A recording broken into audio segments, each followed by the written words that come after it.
Eliza Morgan rubbed her tired eyes and glanced at the small clock on her desk. It was almost midnight ship time. Everyone else had left the lab hours ago, but Eliza couldn't bring herself to stop working. Something about specimen 37B bothered her. The research ship Astrolabe Asterisk had been exploring the Tav Ceti star system for 3 months now. Their mission was simple: collect samples, catalog new species, and bring everything back to Earth for further study. Eliza loved her job as the ship's lead biologist. Every day brought new discoveries. But this crystal was different. She picked up her scanner again and pointed it at the clear container where the blue crystal sat. The science team had labeled it Inert Mineral Formation T117 2 weeks ago when they found it on the 4th planet's surface. According to the first tests, it was just a pretty rock. Eliza wasn't so sure. "Let's try one more scan," she whispered to herself, adjusting the settings on her device. The lab was quiet except for the soft hum of equipment. The overhead lights were dimmed for night shift, leaving most of the room in shadow. The scanner beeped, and Eliza frowned at the results. There it was again, a faint energy pattern coming from inside the crystal. It wasn't random like normal radiation. It had a rhythm, almost like a heartbeat, Eliza said softly. Her own heart began to race with excitement. This wasn't just a rock. It was giving off energy patterns similar to brainwaves. Could it be alive? She moved closer to the container, her face just inches from the clear barrier. The blue crystal seemed to glow a little brighter as she approached. "Hello there," Eliza said, feeling a bit silly talking to a rock, but unable to shake the feeling that something was watching her. "What are you exactly?" To her shock, the crystal pulsed with light, as if responding to her voice. Eliza jumped back, knocking over her chair. That wasn't a random flash. The crystal had brightened exactly when she spoke, then returned to its normal glow. Her hands shaking with excitement, Eliza began setting up more sensitive equipment around the container. If this thing was reacting to her, she needed better readings. She hooked up neural pattern detectors normally used for studying alien animals. The screen filled with wave patterns that made Eliza gasp. These weren't random. They were organized, complex, and changing, exactly like thought patterns. "You're alive," she whispered to the crystal. Again, it brightened in response. Eliza knew she should report this to Captain Allen right away. Protocol demanded that any sign of intelligent life be immediately shared with the ship's commander. But something held her back. The captain would likely lock down the specimen for safety reasons. Scientists back on Earth would take over, and Eliza would lose her chance to make first contact. Just a few more tests, she decided, just to be sure. Over the next 3 days, Eliza spent every free moment in the lab. She told no one about her discovery. When other scientists came in, she worked on different projects. But alone at night, she returned to the crystal, which she had begun to think of as blue. Blue seemed to recognize her now. It glowed brighter whenever she entered the room. Eliza set up simple tests, flashing lights and patterns, and seeing if blue would repeat them. It did, perfectly, and then began creating new patterns of its own. On the 4th night, Eliza was about to leave when she noticed something strange. Blue's glow was fainter than before. The energy readings were weaker too. "Are you sick?" she asked, worried. There was a pulse of light, but weaker than usual. Eliza made a decision. Tomorrow she would tell Chief Medical Officer Ben about her discovery. Maybe he could help figure out what was wrong. But as she turned to leave, a strange feeling stopped her, a feeling of sadness that wasn't her own. She turned back to look at Blue. For just a moment, she could have sworn she heard a voice in her mind. Asterisk, help me. Prison. Pain. Asterisk. Eliza stood frozen, her hand over her mouth. This wasn't just a living crystal. It was a prisoner asking for help. Eliza couldn't sleep that night. The words she thought she heard from the crystal kept repeating in her mind. Asterisk, help me. Prison. Pain. Asterisk, was she imagining things? Or had the crystal somehow spoken to her? By morning, she had made up her mind. She needed a way to communicate with Blue properly. After her regular shift ended, Eliza went to visit Sam, the ship's tech expert. "You want to borrow a neural translator?" Sam asked, looking surprised. "Those are for mapping animal brain patterns.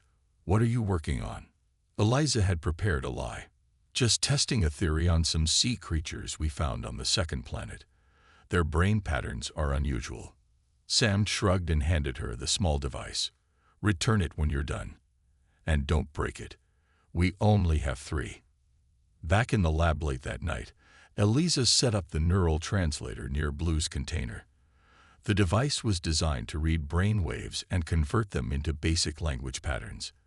It wasn't perfect, but it might help. "I'm going to try something new," Eliza told Blue. "If you can understand me, please try to focus your thoughts." She turned on the translator and waited. For several minutes, nothing happened.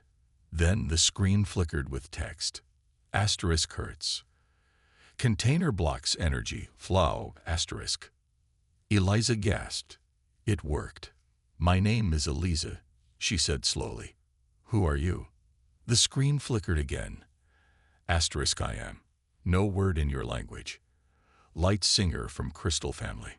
You call me Blue *. "Yes, I've been calling you Blue," Eliza replied, her heart racing with excitement. "Are you trapped in that container?" "Yes. Captured. Taken from home. Many of my people taken. We thought visitors came in peace. They lied *. Eliza frowned. "Who captured you?" "The research team. *. Others came first. Tall beings with gray skin. They took many of us, sold us to different ships. Your kind bought me. You did not know I live *. "No," Eliza said, feeling sick. "We thought you were just a mineral, a rock. I'm so sorry." The crystal glowed brighter for a moment. "You have kind energy. Others never tried to hear me *. Eliza worked with Blue for hours, learning more about its species. The crystal beings lived peacefully on their home planet, communicating through light and energy. They were ancient and wise, with lifespans of thousands of years. As dawn approached, Eliza had to ask the hardest question. "You said you're in pain. How can I help you?" * Container blocks natural energy cycles. Slowly dying. Need crystal network connection to live *. "You mean you need to be with other crystals like yourself?" Eliza asked. Yes, or return to home planet. Energy there supports life *. Eliza bit her lip. The ship was scheduled to return to Earth in 2 months. All specimens would become property of the Earth Science Institute.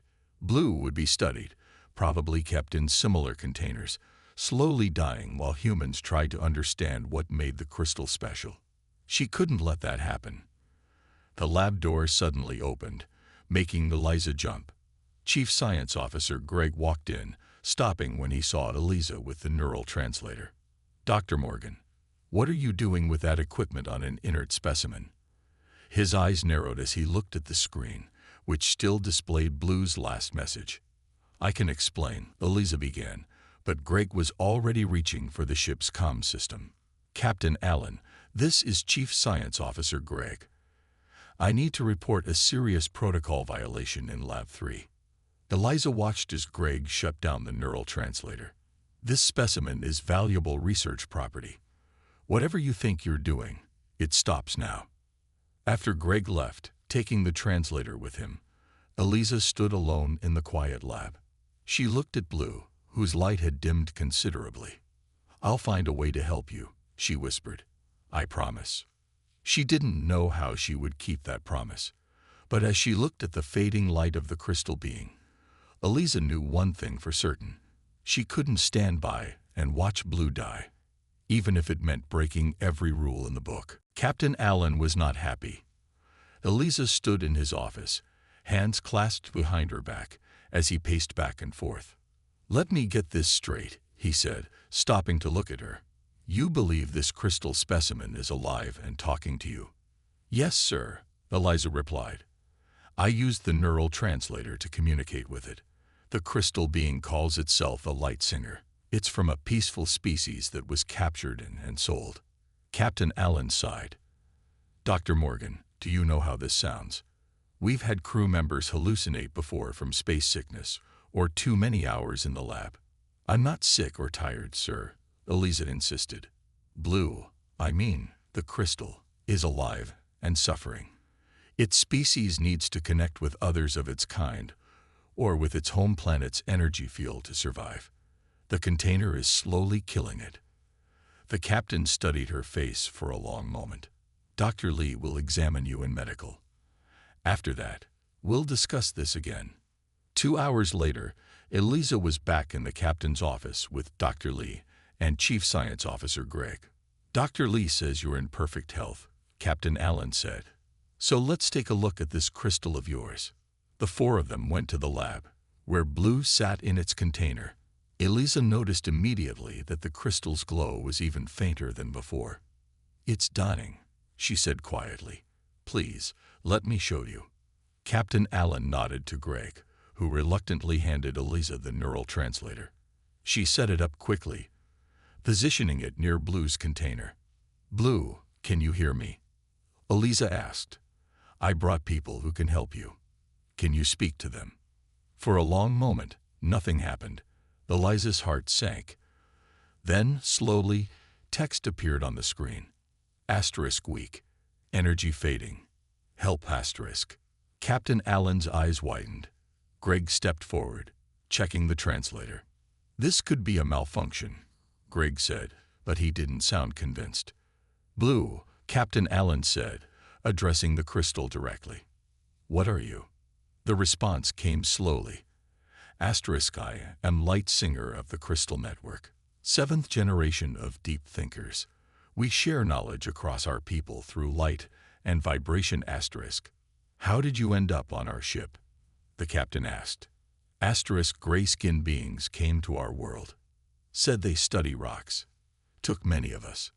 Put us in containers that block our connection. Sold us to others across stars. Your kind did not know we live asterisk. We didn't know, Captain Allen said quietly. I'm sorry. Dr. Lee was scanning Blue with a medical device. Captain, this crystal is giving off energy patterns similar to brainwaves, but they're getting weaker. If it's telling the truth, it is indeed dying.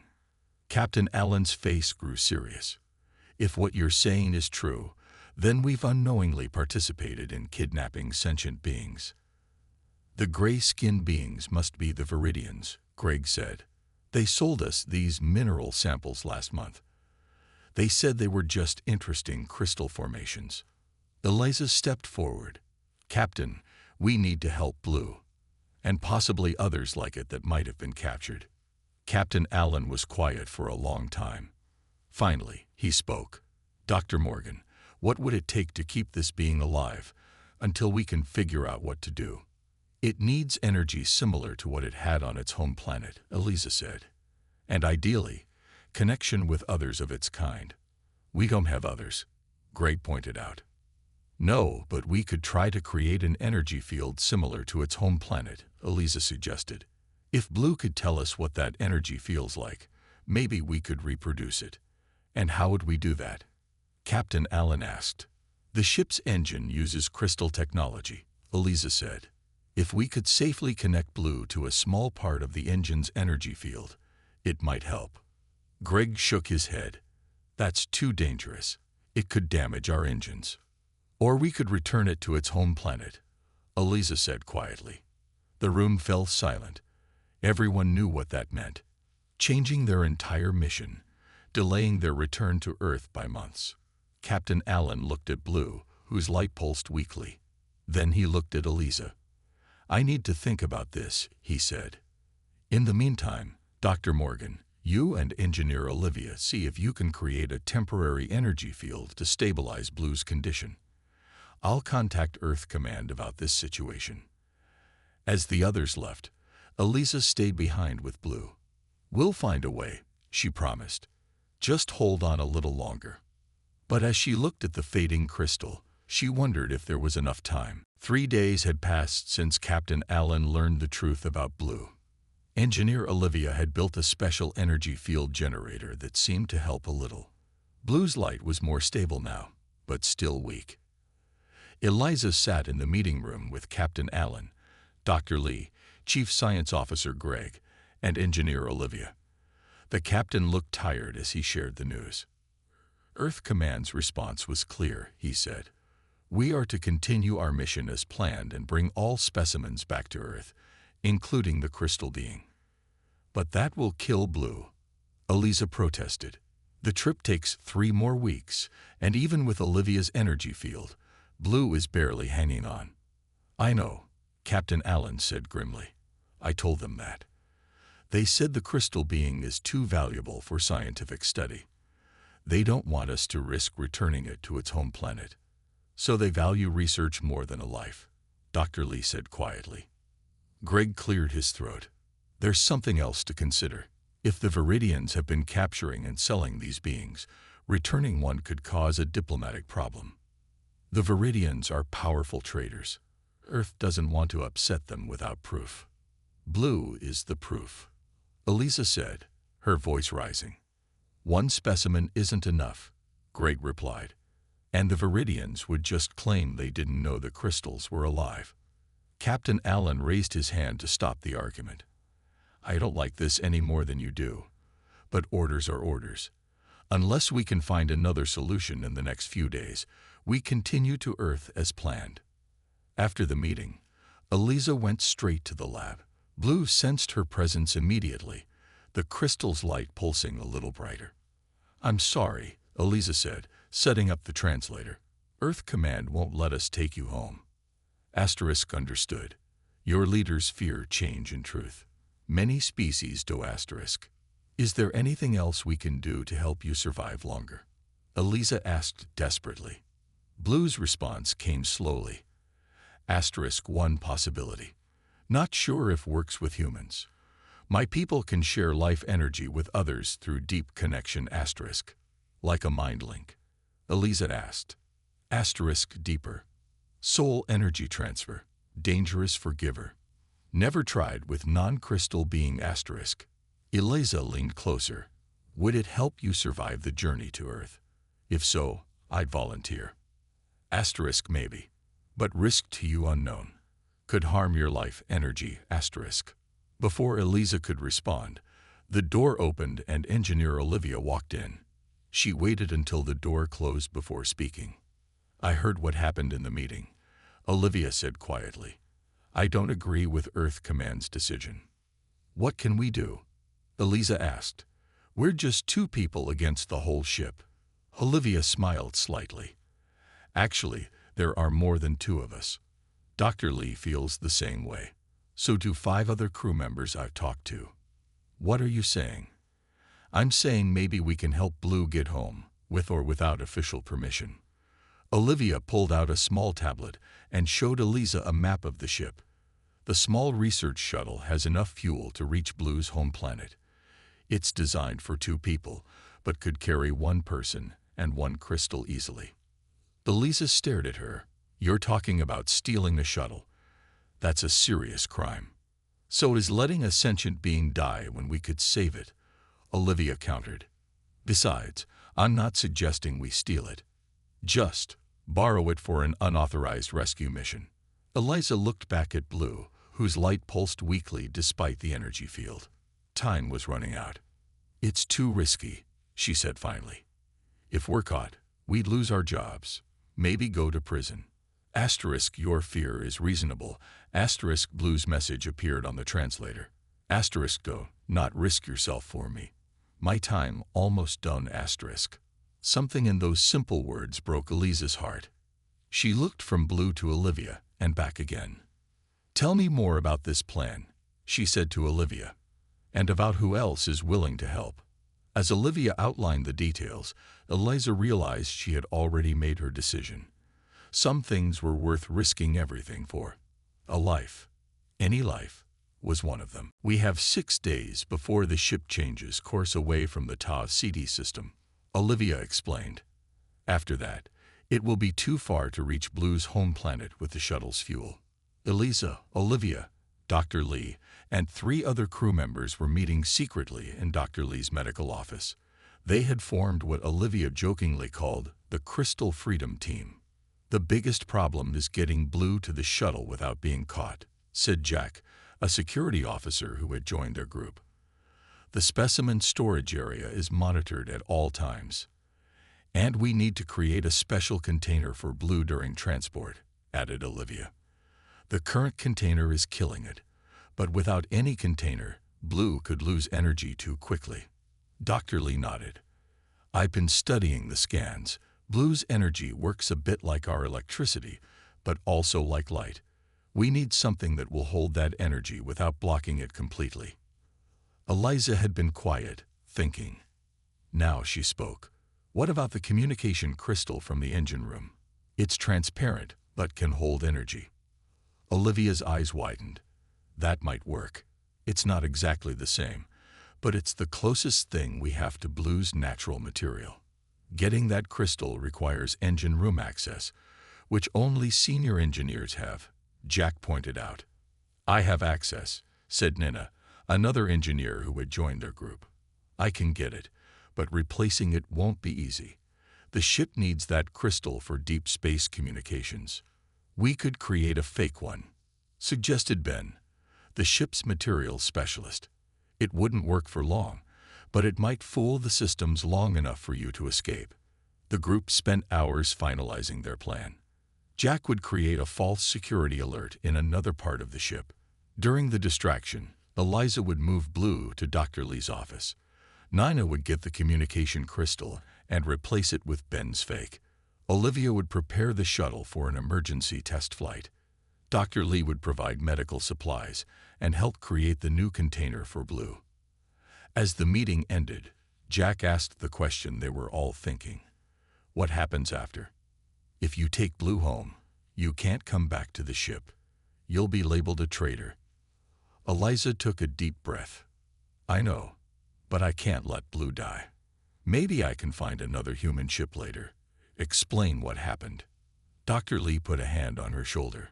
"It's a brave thing you're doing, Eliza, but are you sure? You're giving up your career, maybe your future on Earth." "I'm sure," Eliza said firmly. "Some things matter more than rules or careers." That night, Eliza visited Blue one last time before their escape attempt. The crystal's light was dimmer than ever. "We're going to get you home," she told Blue, setting up the translator. "Tomorrow. Can you hold on that long?" Asterisk will try. Why risk so much for me? Asterisk. Eliza thought about it. Because it's the right thing to do. Because every life matters. Because I couldn't live with myself if I just watched you die. Asterisk, my people will remember you. Stories of the human who freed one of us will be shared through the Crystal Network for generations. Asterisk. I don't need to be remembered, Eliza said. I just need you to survive. As she left the lab, Eliza ran into Captain Allen in the hallway. Her heart raced, wondering if he suspected anything. "Dr. Morgan," he said, his face serious. "A word in my office, please." Nervously, Eliza followed him. Had someone betrayed their plan? Was everything about to fall apart before they even started? Inside his office, Captain Allen closed the door and turned to her. "I know what you're planning," he said quietly. Eliza's heart sank. It was over before it began. But then the captain surprised her. "I want you to know that the security cameras in specimen storage will malfunction for exactly 30 minutes tomorrow at 1400 hours. The shuttle bay doors will experience a similar, technical problem around the same time." He looked directly into her eyes. "Sometimes, Dr. Morgan, a captain has to follow his conscience instead of his orders." Eliza stared at him in shock. "Sir, are you saying?" "I'm saying nothing," he interrupted. "Just reporting some technical issues we'll be having tomorrow. Good night, Dr. Morgan." As she left his office, Eliza felt a new hope growing. They might actually pull this off. The day of the escape arrived. Eliza could barely eat breakfast as her stomach twisted with nerves. She checked her small bag one last time. Some food, water, basic supplies, and the special container Ben and Dr. Lee had created for Blue. At 13:55, 5 minutes before the security cameras would malfunction, Eliza headed toward the specimen storage lab. She tried to walk normally, though her heart was pounding so hard she was sure others could hear it. Just as she reached the lab, alarms began blaring from the opposite side of the ship. Jack had set off a small, harmless fire in an empty storage room. As planned, most of the security team rushed toward the distraction. Eliza entered the lab and found it empty. Just as Captain Allen had promised, the security camera's red light was off. She quickly moved to Blue's container. "It's time," she whispered, setting up the translator one last time. "We're getting you out of here." "Asterisk ready," asterisk Blue responded, the crystal's light pulsing weakly. "Asterisk thank you." Eliza asterisk. Working quickly, Eliza transferred Blue from the ship's container to the special one they had made. It was beautiful, a clear crystal sphere with tiny holes that would allow Blue to connect with outside energy, while still keeping most of its own energy contained. As soon as Blue was in the new container, its light brightened slightly. Asterisk better. Can feel more energy asterisk. Good, Eliza said, carefully putting the container in her bag. Now we need to hurry. She left the lab and walked quickly toward the shuttle bay. Her communicator beeped. A message from Olivia. "Shuttle ready. Hurry." Just as Eliza turned the corner to the shuttle bay, Chief Science Officer Greg appeared in front of her. "Dr. Morgan," he said, eyes narrowing. "Where are you going with that bag?" Eliza froze. This wasn't part of the plan. Just bringing some supplies to the shuttle bay for Olivia. Greg stepped closer. "Strange. I just got an alert that specimen TC-117 is missing from the lab. You wouldn't know anything about that, would you?" Before Eliza could answer, Dr. Lee appeared behind Greg. "There you are, Greg," she said loudly. "I've been looking everywhere for you. We have an emergency in the medical bay. Need your help right away." Greg hesitated, looking between Dr. Lee and Eliza. "Now, Greg," Dr. Lee insisted, pulling his arm. "A crew member is having a severe reaction to that plant sample we collected yesterday." With one last suspicious look at Eliza, Greg allowed himself to be led away by Dr. Lee, who winked at Eliza over her shoulder. Eliza didn't waste a second. She ran the rest of the way to the shuttle bay. Olivia was waiting inside the small shuttle, engines already running. "You made it," Olivia exclaimed as Eliza jumped inside and closed the door. "Any problems?" "Greg almost caught me, but Dr. Lee saved us," Eliza said, catching her breath. "Is everything ready?" "All set. The shuttle bay doors will open any second now." As if on cue, the large doors began to slide open, revealing the blackness of space dotted with distant stars. Olivia's hands flew over the controls, and the shuttle lifted off. They were almost free when a voice came over the communication system. "Unauthorized shuttle launch detected," said the stern voice of the ship's computer. "Security protocols activated. Shuttle bay doors closing."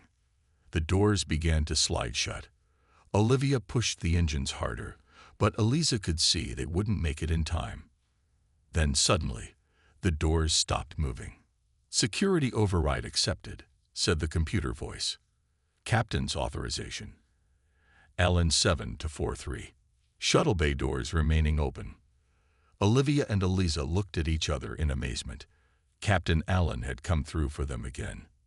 The small shuttle shot out into open space, quickly leaving the astrolabe behind.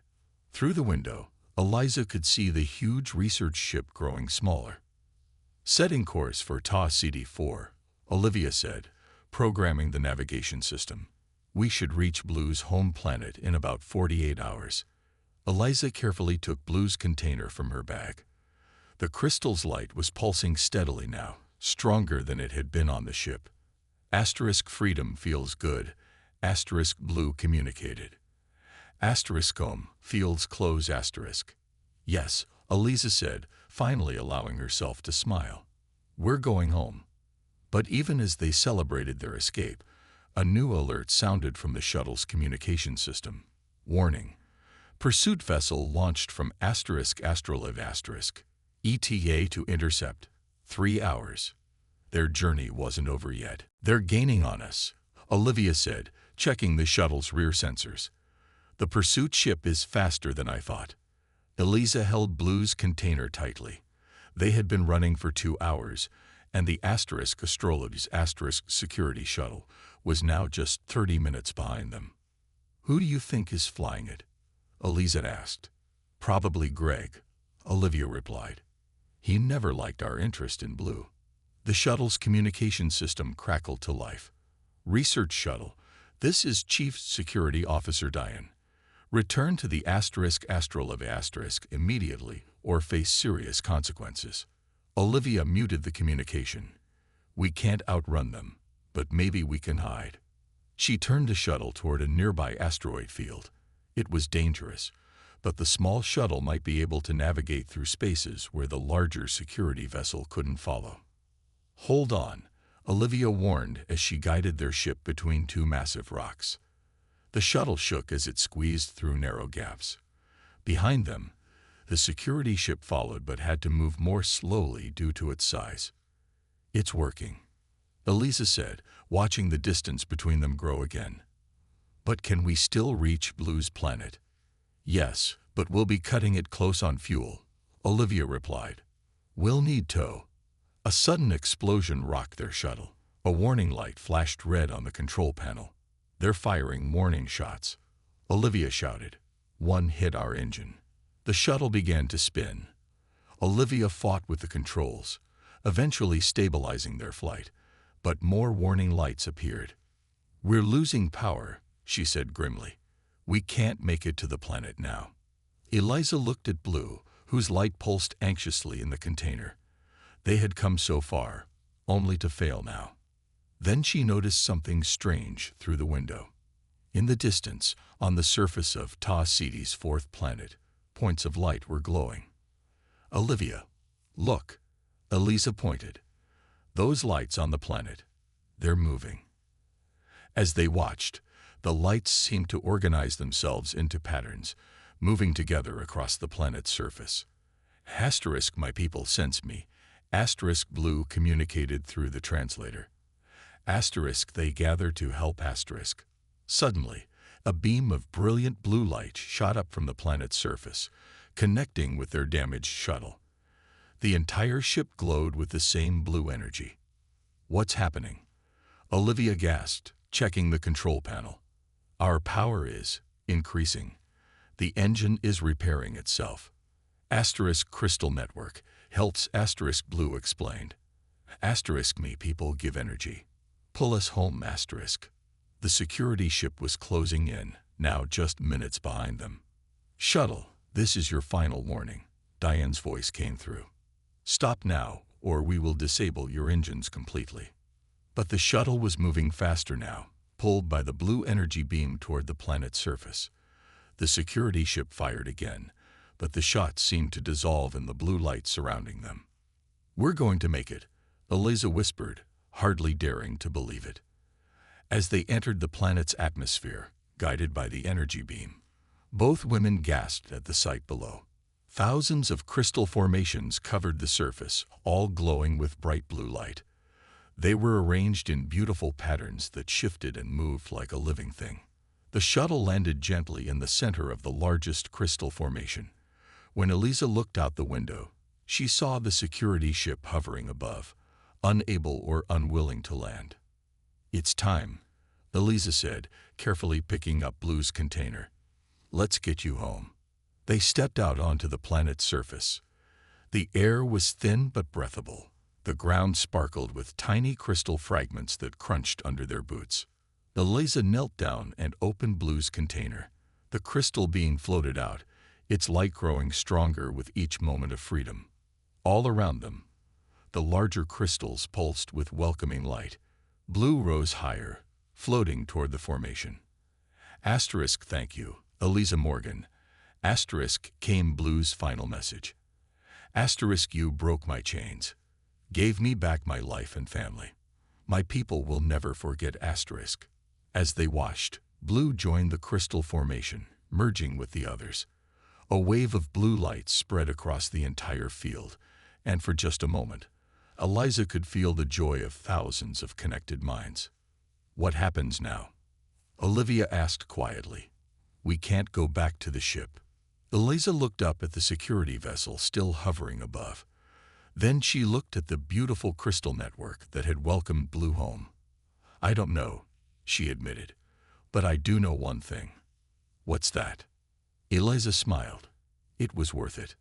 Above them, the security ship turned and began to leave the planet's atmosphere. Whether they would return with help or simply report back to Earth, Eliza didn't know. But as she watched the crystal beings celebrating Blue's return, she felt no regret. Some chains were meant to be broken, no matter the cost.